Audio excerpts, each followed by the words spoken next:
Fala, moçada! Tudo bem com vocês? Ricardinho Bio aqui, comigo tudo jóia.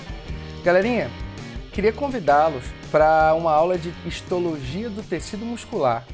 Então hoje a gente vai falar um pouquinho dos tipos de músculo, as diferenças do tecido muscular para os outros tecidos, as particularidades que eles apresentam, como funciona o mecanismo de contração, tudo que você tem direito, tá certo? Então eu queria convidá-los para vocês seguirem o canal, ativarem as notificações, compartilhar com seus amigos, porque agora, meu amigo, a aula é de tecido muscular.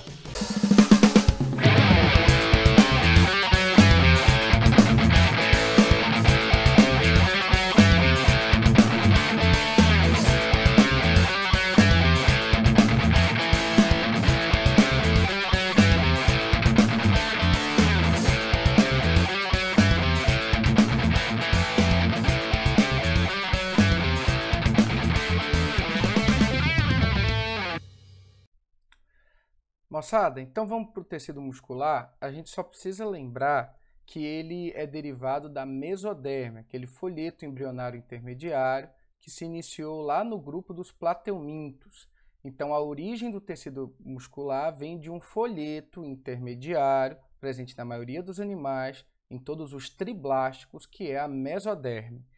E aí deixa eu mostrar para vocês um pouquinho essa origem, ó.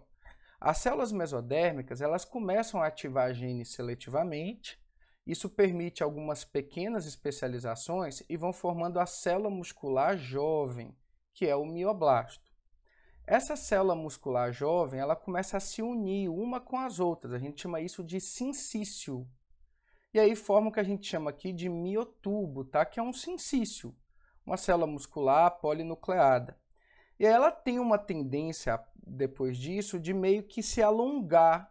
Então, essa célula muscular ela acaba se alongando e, para isso, ela ainda aumenta mais o número de núcleos para ter essa proporção de núcleo e citoplasma mais ou menos constante. E quando ocorre a multiplicação dos núcleos, a gente passa a chamar esse sincício de plasmódio. Então, não se assustem se vocês ouvirem do termo plasmódio em células musculares, principalmente as esqueléticas. É pelo fato de serem polinucleadas. Isso remete também àquele nosso protozoário lá da malária, que também tem uma reprodução em que ele multiplica os núcleos. Então pode ser conhecida como plasmódio também. Ela já foi um sincício e agora evoluiu para um plasmódio. Bom, esses nomes são um pouco comuns, tá? São pouco utilizados. Mas eu queria, gente, pelo menos comentar com vocês algo que eu considero assim de muita importância, que é justamente os sinônimos para a célula muscular. Tem muita gente que confunde. Eu posso utilizar o termo mais comum, célula muscular, posso chamar fibra muscular. E aí, gente, esses são os nomes para a célula muscular adulta, que é o miócito. Então, miócito, célula muscular, fibra muscular é a mesma coisa. Só lembrando que quando a célula muscular ela é embrionária, ela é jovem, é o mioblasto. E aí ela passa por aquelas transformações que eu comentei com vocês, de sincício e de plasmódio, até originar o miócito, que é a célula adulta, tá? Vocês estão conseguindo imaginar que a célula muscular ela é muito especializada. E como tal, a sua capacidade proliferativa ela é prejudicada. Então, quando um músculo vai crescer, quando você malha, faz exercício, você fica mais forte, o volume do seu tecido muscular aumenta, não é porque necessariamente está aumentando o número de células. Depois eu vou explicar para vocês, que a gente está fazendo é aumentando o tamanho de cada uma dessas fibras, tá certo? Beleza, tranquilo. Vamos seguir? E eu ainda queria falar dos conceitos básicos. Pessoal, a fibra muscular, então, a gente aprendeu que é uma célula muscular, isso é um sinônimo para célula muscular. E vejam vocês que essa estrutura cilíndrica inteira corresponde a uma célula só, que é a fibra muscular. Ô, prof, mas dentro dessa célula eu tenho um monte de cilindros menores. Esses cilindros menores são as miofibrilas. Elas estão organizadas principalmente nos tecidos estriados esquelético ou cardíaco. E nada mais é do que uma organização em filamentos dos feixes de actina e miosina, que são proteínas contráteis que nós vamos trabalhar. Então, a célula muscular é a única capaz de realizar contração, e essa contração ocorre pela presença de dois tipos de proteínas que acabam se organizando e deslizando seus feixes. É a teoria do deslizamento. a gente chama essas proteínas de actina e de miosina, tá ok? Então, uma única célula muscular pode ter no seu interior, dentro do seu citoplasma, uma série de cilindros contráteis, conhecidos como miofibrilas. Quando você malha e sua musculatura cresce, na verdade o que está acontecendo é o aumento de miofibrilas, tá? O número de células continua praticamente igual. Seguindo, galera, a gente vai comentar um pouquinho sobre o nome das estruturas dentro de uma célula. Todo mundo aqui sabe, eu acredito, que o prefixo sarco indica músculo. Poxa, então sarco significa músculo. Então vamos analisar uma célula muscular. A membrana plasmática, ela pode ser chamada de plasmalema em qualquer célula. Só que aqui no músculo, ao invés de plasmalema, eu posso utilizar sarcolema. Então, sarcolema é sinônimo para membrana plasmática de célula muscular. O hialoplasma eu posso chamar de sarcoplasma. O retículo endoplasmático liso eu posso chamar de retículo sarcoplasmático. Então, galera, se você conseguiu ler numa questão o prefixo sarco, ele está dizendo músculo. E as organelas, as estruturas de uma célula muscular, podem ter nomes diferentes utilizando esse prefixo sarco, ok? Beleza. Eu queria aproveitar e explicar para vocês um componente que é o sistema de túbulo T. Nem todas as células musculares vão apresentar, a célula muscular esquelética apresenta, e esse sistema T é formado por invaginações da membrana. E ele vai meio que envolvendo as miofibrilas, e é ele que, ao se enrolar com o retículo sarcoplasmático e as miofibrilas, que aumenta o contato do cálcio quando ele é disponibilizado pelo retículo. Então, o sistema de túbulos T são invaginações da membrana que prendem o retículo sarcoplasmático nas miofibrilas, auxiliando durante a contração, e a gente vai ver como, tá certo? Existem algumas células musculares que não apresentam esse sistema de túbulo T, mas aí eu comento no momento oportuno. Seguindo, vamos falar um pouquinho então sobre as funções do tecido muscular. Meu povo, é sabido de todos que o tecido muscular é responsável pela nossa movimentação. E aí eu queria relacionar ele com o tecido ósseo. O tecido muscular, o músculo esquelético, ele se liga aos ossos e se liga por meio de um tecido conjuntivo que a gente já estudou, que é o tecido conjuntivo denso. É um tendão. Então, os tendões são feixes de tecido conjuntivo que unem músculos e ossos. Quando o músculo contrai, ele diminui o seu comprimento, então ele vai diminuir o comprimento. E a diminuição do comprimento vai meio que puxar o osso, porque ele está ligado ao osso. Então, quando a fibra diminui de comprimento, ela puxa o osso junto. E quando puxa o osso, gera um movimento. Então, pessoal, não esqueçam que a locomoção, a movimentação se deu a partir da presença dos tecidos musculares. E o tecido muscular esquelético, por estar ligado ao osso e ao puxar o osso durante a contração, ele é responsável pelo movimento. Inclusive, a gente precisa de ATP tanto para poder contrair o músculo quanto para poder relaxar. A gente gasta energia nas duas formas. Uma outra função importante do tecido muscular, eu estou mostrando aqui na imagem. Eu queria ressaltar com vocês aqui. Ó. Vocês estão vendo que o músculo da panturrilha está destacado de vermelho. Muitos classificam o músculo da panturrilha como se fosse um segundo coração, porque nós temos dificuldade de circular o sangue nas veias, porque elas têm musculatura atrofiada e ainda é contra a gravidade. Por isso que é tão importante você fazer exercício físico, não ficar muitas horas paradas numa mesma posição. Isso dificulta a circulação venosa, o retorno do sangue venoso ao coração. E aí, galera, a panturrilha, quando ela se contrai durante uma movimentação, ela acaba bombeando, comprimindo as veias e permitindo o retorno dela com maior facilidade. Jogador de futebol, maratonista, todas essas atividades que o indivíduo, o atleta, precisa de um bom condicionamento físico, a gente presume que o indivíduo vai desenvolver bem a musculatura da panturrilha, que funciona como nosso segundo coração. O tecido muscular, ele também é responsável por armazenar glicogênio. Mas aí a gente vai ter um cuidado muito grande, porque o glicogênio que abastece o corpo inteiro, ele vem do fígado. O glicogênio do músculo, ele é responsável para abastecer apenas o próprio tecido muscular. A demanda energética do tecido muscular é tão alta que ela tem sua própria reserva de glicose, ela tem os seus grânulos de glicogênio, principalmente o tecido muscular esquelético. Bom, e a gente não vai esquecer também que parte da energia que vem da quebra do ATP durante a contração, ela pode ser liberada na forma de calor. E é por isso que durante uma atividade física também a gente está contraindo o músculo, produzindo calor, e aí tem toda aquela regulação térmica a partir dessa produção de calor. A circulação, a liberação de suor, então a gente sabe que por sermos animais homeotérmicos, a gente precisa manter a temperatura do corpo constante. Quando você está sentindo muito frio e você fica se tremendo, o queixo, né, começa a tremer, isso tem a ver com a contração para poder produzir calor e tentar manter o equilíbrio da temperatura corporal.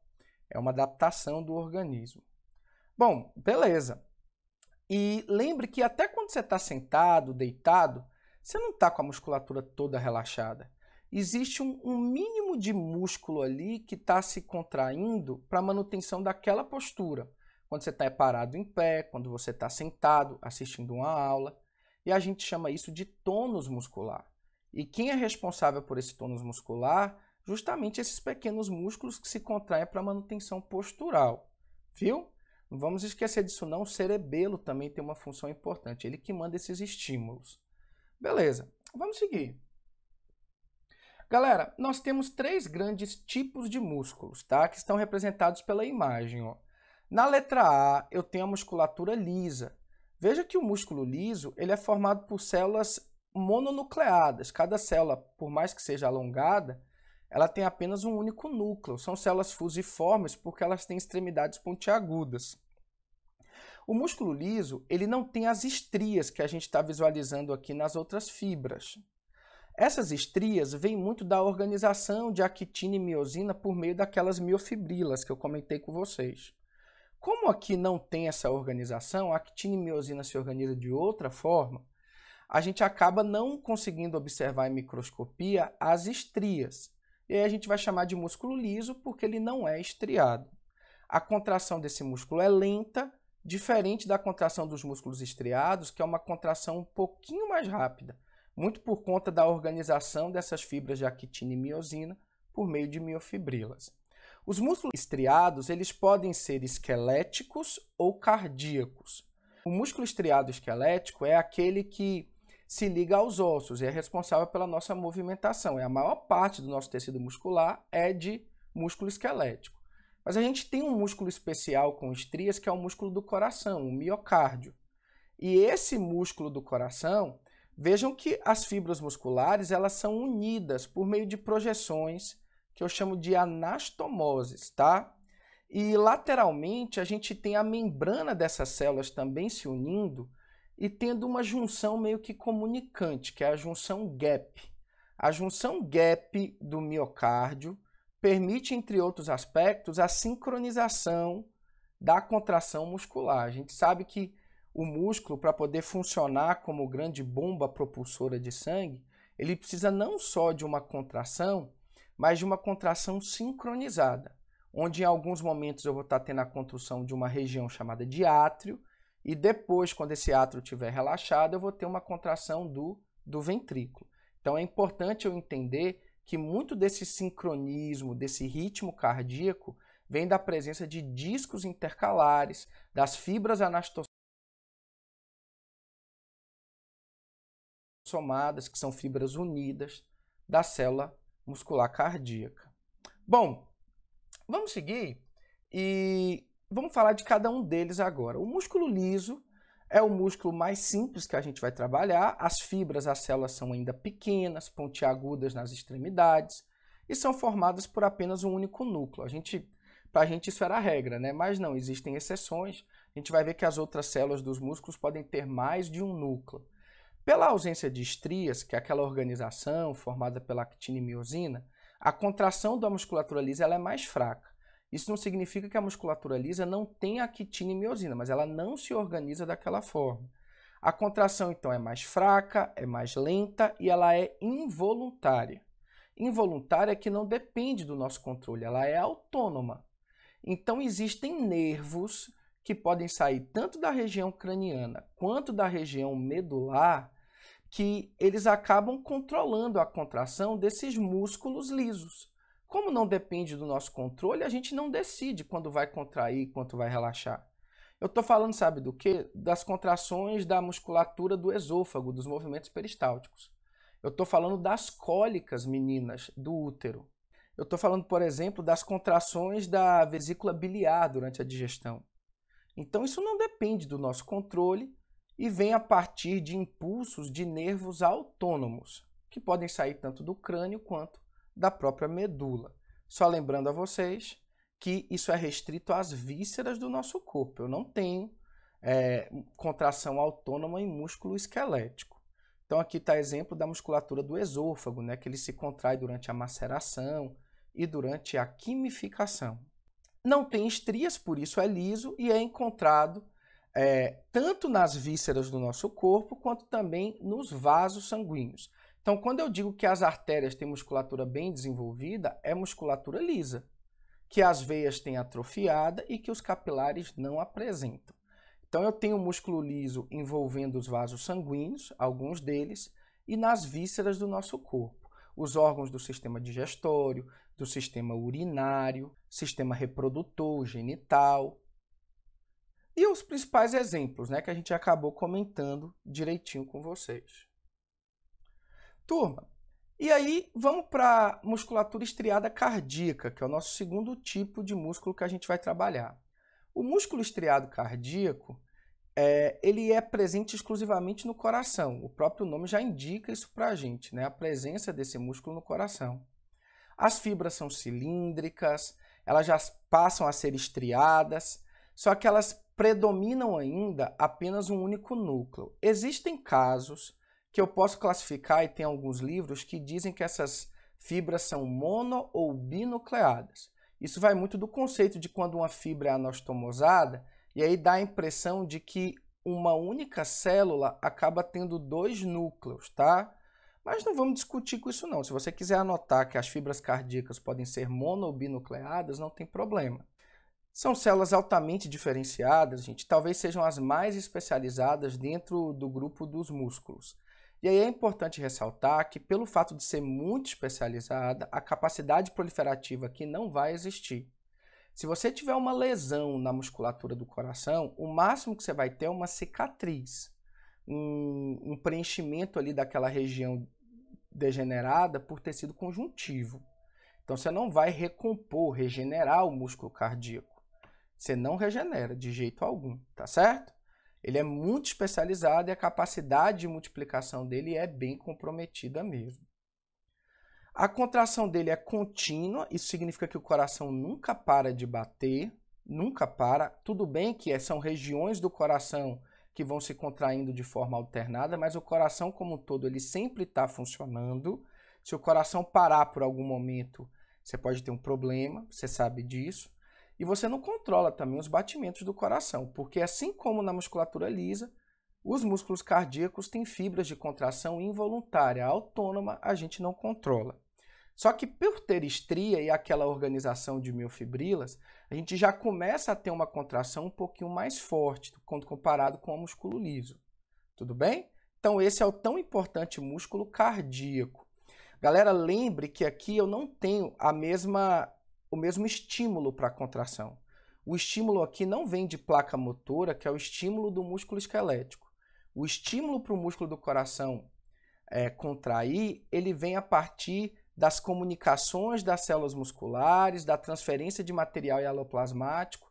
Se não fossem as junções comunicantes, as junções gap, que formam o que a gente chama de sinapse elétrica, a gente não teria esse estímulo para o coração funcionar. E o coração recebe dois estímulos, um estímulo do sistema nervoso, que é o neurogênico, e um estímulo, e aí esse do sistema nervoso, galera, é aquele que vocês conhecem, simpático e parasimpático, né? E a gente tem também o estímulo do próprio músculo, por meio das junções gap, todas bonitinhas lá, que permitem a comunicação nos nódulos cardíacos. E aí a gente tem aquelas baterias no coração, que quando tem problema, a gente troca pelo marca-passo. Vocês já devem ter ouvido falar disso. Na aula de sistema circulatório, vocês vão estudar com todas as particularidades que vocês merecem. Bom, como eu disse a vocês, aquelas baterias do coração do estímulo miogênico que a gente tem naturalmente, nós chamamos de nódulo sinoatrial ou átrio ventricular. Lembrando que o sino atrial também pode ser conhecido como sinusal, nó sinusal ou nó sinoatrial. Pessoal, agora a gente vai para o músculo estriado esquelético. O músculo estriado esquelético, ele já tem algumas características bem particulares. Essas células são polinucleadas, então elas têm muitos núcleos e elas são muito alongadas. Assim, eu tenho célula muscular esquelética que chega a ter 30 centímetros, então são macroscópicas, inclusive. Bom, galera, nesse sentido, eu queria mostrar para vocês que de todos os músculos, esse aqui se destaca em proporção no nosso corpo. Então, a gente tem uma grande quantidade de tecido muscular esquelético no corpo. Algumas regiões do corpo não são formadas por grande quantidade de músculo. Os seios das mulheres, né, que são mais volumosos do que os dos homens, vai muito por conta do depósito de gordura. Vocês já devem ter observado que, assim, mulheres atletas de alta performance, que têm um teor de gordura corporal muito pequeno no corpo, geralmente elas não têm mamas mais desenvolvidas, elas são um pouquinho mais, elas são um pouquinho menores. Inclusive, na década de 80, 90, o pessoal chamava esse seio menor de seio atlético, por conta disso, que tem menos gordura. Algo mais ou menos similar acontece também com os glúteos, tá? Nas mulheres. E com a região do quadril. Pessoal, nós temos então aqui fibras de contração descontínua.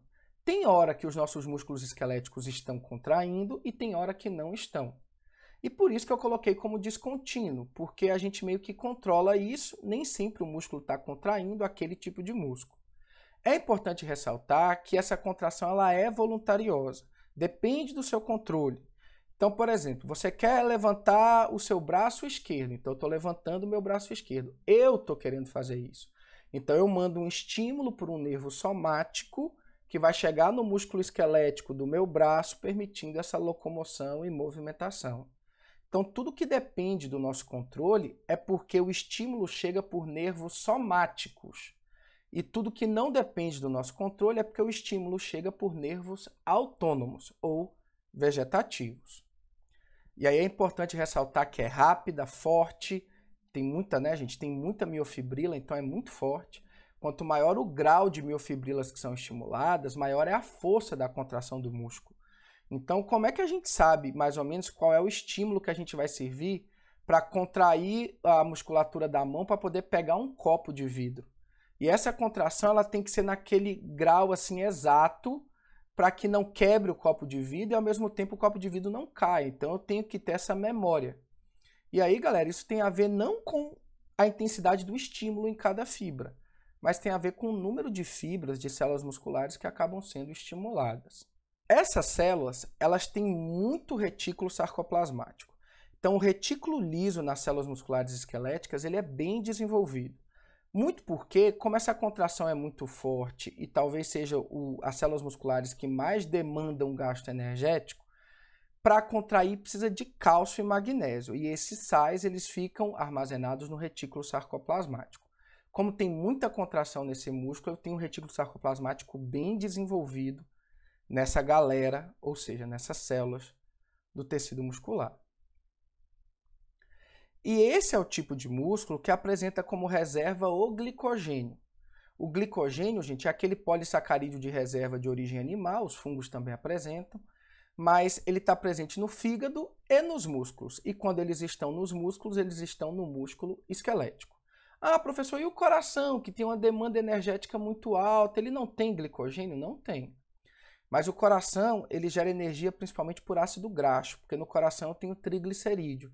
Então eu tenho como se fosse grânulos de gordura ali dentro do coração que vai funcionar como reserva para ele.